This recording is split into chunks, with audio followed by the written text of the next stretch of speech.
Now let's walk through the Campaigns tab, which is where you'll likely be spending most of your time and where all of your campaigns are housed within the AdWords interface. Inside the Campaigns tab, you have the navigation tree to your left and several sub-tabs to your right. Here, you can go back and forth between campaigns, ad groups, settings, ads, keywords, and networks. Regardless of what sub-tab you're in the upper right-hand corner, there's a Date Range tool. You can use this tool to change the date range of the data that is reported. In addition to some useful presets like this week or last 30 days, you can also apply custom date ranges here. A quick tip: always make sure that you're comparing apples to apples when looking at your data. You want to make comparisons over the same days of the week and the same number of days. Don't go comparing a Monday, Tuesday, Wednesday with a Friday, Saturday, Sunday. And make sure to account for things like holidays and seasonal changes that may skew your comparisons. On the Campaigns tab, you'll find information about each of your campaigns with summaries of things like clicks, impressions, click-through rate, average CPC, average position, and much more. This account has conversion tracking turned on, so you can also see columns for things like conversions and cost per conversion for each of your campaigns. Remember, at this level, all of these metrics are shown as aggregates for the entire campaign, and then summed up at the bottom of the table for an account-level total. The bar right below the tabs contains some options for different ways that you can arrange your data. The first option lets you toggle between which campaigns you're looking at. You can choose to view all campaigns, only the enabled campaigns, or all but deleted campaigns.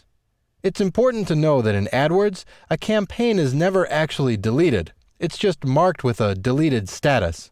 The next option is your segment dropdown. Here, you have the option to segment your data based on things like network, or click type, or device, experiment, or by a specified amount of time. Here, we'll segment by day. So now we can see each day broken out into its own row. The next option is for your filters. Filters allow you to drill down and look at a specific subset of your data, which can be very helpful in uncovering insights. For example, you might want to take a look at only the data for situations where your ad was placed in a position lower in the results set. And note that you can cascade filters too.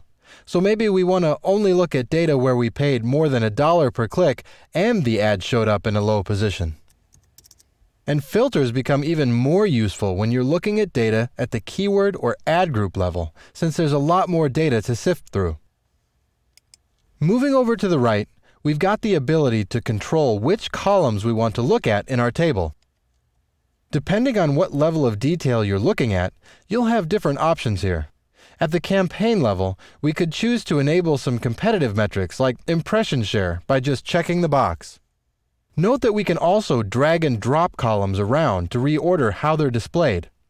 If I wanted to see impressions before clicks, for example, just drag it to where you'd like it to be. The next icon brings up all of our graphing options. Here, we can choose what metric we want to graph, and we can even compare it against other metrics. For example, maybe we want to see impressions instead of clicks. And then we want to compare that with our average position. Or maybe we want to compare this week's impressions with last week's. We can do that by selecting Compare to Date Range. The last option on this bar gives us the option to download a report. Here, you can choose from a number of formats, including things like Excel and PDF, tab and comma separated, and even compressed formats. You can also set your segments here so that the reports you're downloading have the data that you're interested in reviewing or sharing. For example, if my boss wanted to see how my campaigns were doing based on user devices, I can just create a quick PDF with the device segment on. I can even schedule this report to be automatically generated and sent to all of the account users once a month. While we're still on the Campaign sub-tab, underneath the graph, I see a button to create a new campaign, which will take me through the new campaign setup process. We also have a change status function that lets you activate, pause, or delete items using the checkboxes next to the campaigns you'd like to change. See how easy it is to activate all my campaigns? Lastly, this is where we find our alerts and automation features. For now, just know that this is where they live. You'll find all of these general features on other subtabs as well, though the scope of what you're looking at will change a bit. So let's head over to the Ad Groups tab, where you'll see a lot of the same metrics that we saw at the campaign level, only this time it's just broken down to the individual ad groups. If I found that I had a poor performing campaign, I could drill into the specific ad groups that might be bringing that campaign down and start addressing the issues. Over on the Ads tab, we'll see the same sort of thing. Rather than looking at our performance metrics by campaign or ad group, now we're looking at these metrics for each of our different ad creatives. This time, we've got a new ad button, and we can edit our ads directly from the screen. But other than that, you can see that the interface is very similar. If we move to the Keywords tab, we're diving in even deeper. Here, we're looking at the data as it relates to each keyword, allowing you to make optimization decisions based on how your individual keywords are performing. Note that we still have the ability to do things like segment and filter and change the columns that we're viewing. Only now we have more granular levels of detail that we can look at. For example, I always like to enable the quality score column for my keywords.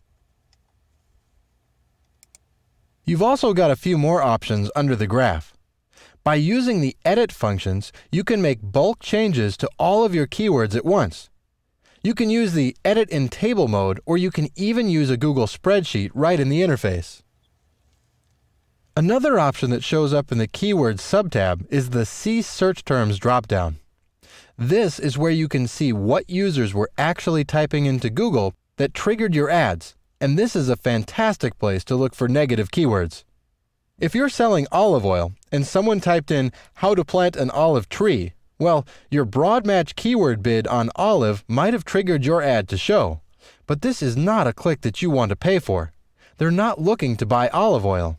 With the See Search Terms report, if you find a user's search query that you don't want your ads to show up for, you can just click the Add as Negative Keyword button, and AdWords will stop showing your ad for those search queries.